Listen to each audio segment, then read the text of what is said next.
In El Salvador, many soldiers responsible for carrying out the notorious 1981 El Mozote massacre, in which nearly 1,000 unarmed villagers were killed, were elite U.S.-trained forces. Between 1980 and 92, the U.S. sent over $4 billion in economic and military aid to El Salvador's government, nearly $1 million a day. Yes, the FMLN was organized against a fascist military dictatorship backed by the U.S. government, beginning with the Carter administration. And if you're a historian like my friend Joaquin Chavez, whose excellent book, Poets and Prophets of the Revolution, is a must-read. You'll see that, the U.S. involvement dates decades back. They started supporting El Salvador's military dictatorship starting in around 1934, when they finally recognized Maximiliano Hernandez Martinez, who perpetrated La Matanza of 1932, which some historians will tell you is one of the most violent episodes in not just Latin American history, but in world history, in terms of the numbers of people killed per day, per week in a concentrated place. And so the FMLN was, there were groups in the FMLN founded by poets. This is one of the things that attracted me to it, was that, the non-distinction between the poetic and the political, between the revolutionary and daily life, between love and labor. And so the FMLN was, according to the CIA, one of the most effective political, military, and social movements in Latin America in the 20th century, where, for example, you could read NACLA and see that one of every 3 Salvadorans was organized against the state in the 1980s, according to the Universidad Centroamericana. And, it taught me what it means to be a poet warrior. It's something that I think we need right now, which is part of the reason I wrote the book, was to share.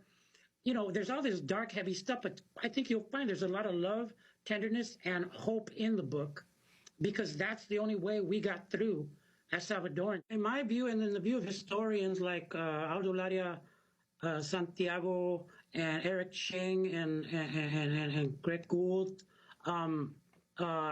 it really should. The FMLN probably should have been named the Feliciano Ama, Frente Feliciano Ama por la Liberación Nacional, because it was primarily an indigenous uprising, right? Indigenous people started seeing their kids, the soft part of their head started sinking in, and watching their kids die, and they rebelled. And there was also communist organizing with them, but really the core groups of it and the local leadership was indigenous. And so that and the way history works, oftentimes we erase indigenous agency. And so I felt important to talk about how, what historians have taught us about La Matanza, that, people rose up trying to overthrow the government. And what was the first communist insurrection? There were communists involved, including Farabundo Martí and a man named El General Maximiliano Hernandez Martinez saw an opportunity not just to take power because he was the vice president, but also then perpetrate what scholars at Oxford have told me is one of the single most violent episodes in world history, as far as the number of people killed per day in a concentrated space and per week in a concentrated space. And so, there's the records of La Matanza were buried, burned, destroyed by and large.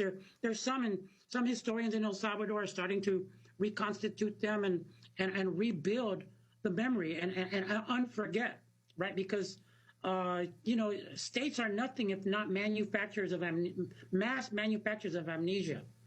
And so from that point on, you get military dictatorship, one of the longest standing military dictatorships in the Americas, but you also get one of the most consistent left oppositions and effective left oppositions in the Americas, in the Salvadoran people's struggle, which is part of the reason I wrote my book, because those pathetic images of children crying and mothers screaming, those sound bites of mothers screaming in places like Carnes are the dominant images, along with gangs of Salvadorans, when in fact you've got this incredible, astonishingly incredible political capability